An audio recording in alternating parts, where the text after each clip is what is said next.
Hello friend, நான் உங்ககிட்ட ஒரு விஷயம் ஷேர் பண்ணணும்னு நினச்சேன். ரொம்ப கஷ்டமாயிடுச்சு.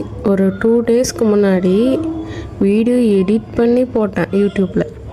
அதுக்கும் காப்பிரைட் கொடுத்தான். சரி விடு, நான் சாங் வேற ஆள் அதனால் காப்பிரைட் கொடுக்குறான்னு நினச்சேன்.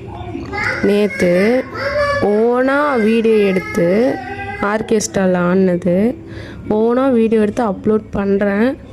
லைனாக காப்பிரைட் கொடுக்குறான். இது என்ன கொடுமைன்னு எனக்கு தெரியல.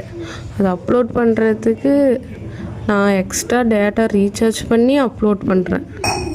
இதுக்கு காப்பிரைட் கொடுக்குறான். நான் வேறு என்ன கதைன்னு எனக்கு ஒன்றும் புரியல. எப்படி பண்ணால் அவன் காப்பிரைட் கொடுக்க மாட்டான்னு எனக்கு ஒன்றும் புரியல. ஓனாக ஆர்கெஸ்ட்ராவில் ஆன வீடியோ எடுத்து போட்டால் கூட காப்பிரைட் கொடுக்குறான். இன்னும் போனால் வாயால் ஓன் வாய்ஸில் ஒரு பாட்டு பண்ணால் கூட காப்பிரைட் கொடுப்பானா என்னவோ எனக்கு தெரியல.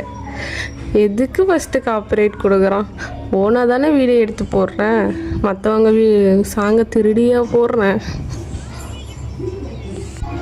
சரின்னு கொஞ்சம் மாடுலேஷன் பண்ணி கொஞ்சம் எடிட் பண்ணி சாங்கை வாய்ஸை கொஞ்சம் எடிட் பண்ணி போடுறேன். அதுவும் காப்பிரைட் கொடுக்குறான். என்ன கொடுமையும் எனக்கு புரியல.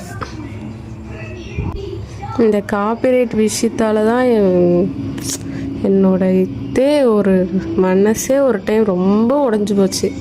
ஒரு வீடியோவுக்கு ஒரு நான் ஓனாக எடிட் பண்ணி போட்ட ஒரு வீடியோவுக்கு மட்டும் காப்பிரைட் அவன் கொடுத்து என் மானிட்டேஷனே டிஸ்கனெக்ட் பண்ணிட்டான்.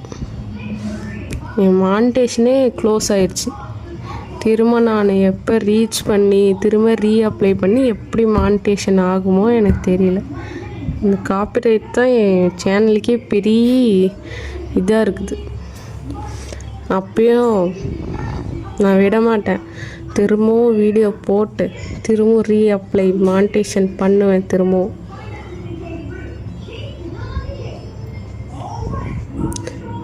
சரி, இது உங்கள்கிட்ட ஷேர் பண்ணணுன்னு நான் நினச்சேன். ரொம்ப தேங்க்ஸ். என் சேனலை சப்ஸ்கிரைப் பண்ணிக்கோங்க, லைக் பண்ணிக்கோங்க. ரொம்ப தேங்க்ஸ்.